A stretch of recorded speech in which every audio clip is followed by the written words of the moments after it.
The next thing is methods.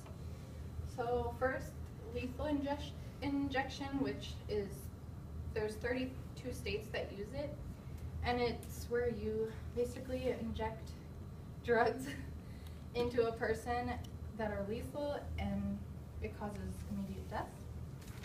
And then the next one is lethal gas, which 5 states use it, and it's where a prisoner is locked in this like area, and like they drop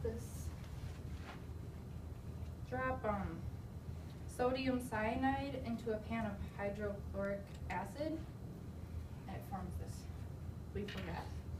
And then firing squad, which is like 5 people stand in a row with guns and shoot you. And electrocution, which is electric shock going through your body until you die.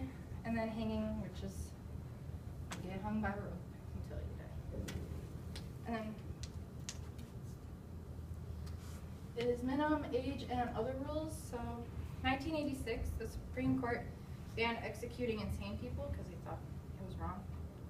And then in 1989, the court held that executing people with mental retardation was not a violation of the 8th Amendment, which is, the 8th Amendment is where the government isn't allowed to impose cruel or unusual punishments.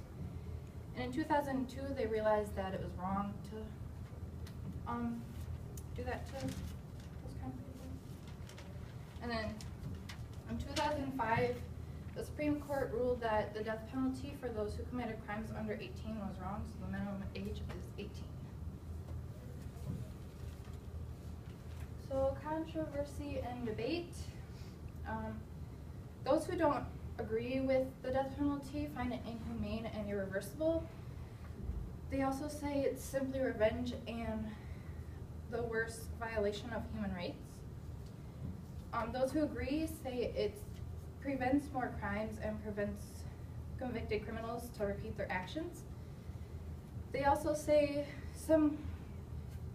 that it should only be used against someone when they have murdered, like multiple homicides, child murders, and mass killing, like terrorists.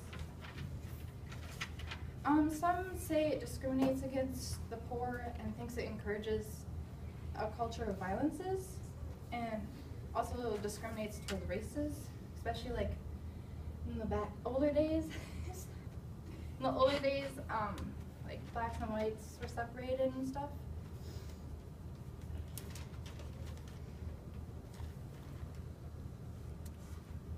So public and private executions. The last public execution was in 1936 in Kentucky. It was a black man named Rainey Bethia who raped and murdered a 70-year-old woman.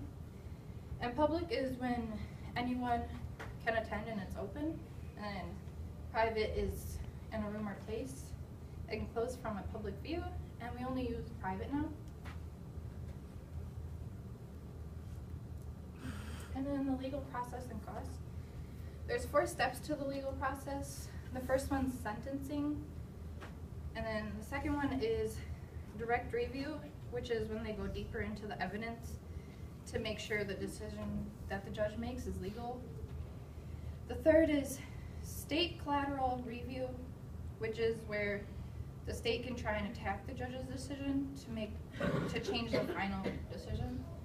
And then the last is federal habeas corpus, which is when the prisoner can try to defend himself in court. And then cost, it's kind of different in each state, but it's pretty close.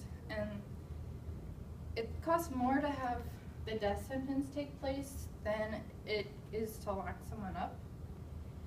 The pretrial and the trial costs $1.94 billion. The state habeas corpus petitions cost $925 million, and then the federal habeas corpus costs $775 million, and the cost of incarceration is $1 billion.